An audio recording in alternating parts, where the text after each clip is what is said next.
खालीलपैकी कोणती बाबी आंतरराज्य परिषदेच्या कार्यक्षेत्रातून वगळलेली आहे?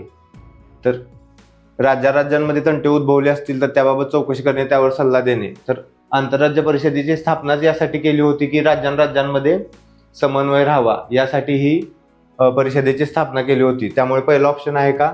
तर हे कार्यक्षेत्रामध्ये येतं का? तर येतं.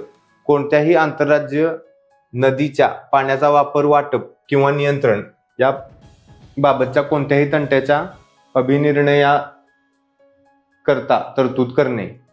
तर दुसरा ऑप्शन हा रॉंग आहे, कारण आपल्याला माहिती आहे की आंतरराज्यीय नदी विवाद आहे. तर या विवादाबद्दल आंतरराज्यीय जलविवाद हे वेळोवेळी केंद्र सरकारने स्थापन केलेले आहेत. त्यामुळे आंतरराज्य परिषदेच्या कार्यक्षेत्रातून ही गोष्ट वगळलेली आहे.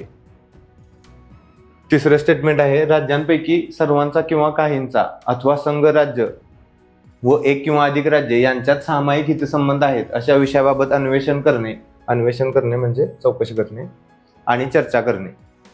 हे तर बरोबर आहे. अशा कोणत्याही विषयावर शिफारसी आणि विशेषतः त्या विषयाबाबतचे धोरण आणि कारवाई यांचा अधिक चांगल्या प्रकारे समन्वय साधण्याकरता शिफारसी करणे. शिफारसी करणार आहे का? तर शिफारसी करू दे. तर या स्टेटमेंटमध्ये आंतरराज्य परिषदेची कार्यवरती फोकस करण्यापेक्षा त्यांच्या कार्यामध्ये काय येत नाही हे फोकस करणे रिव्हिजनच्या वेळेला.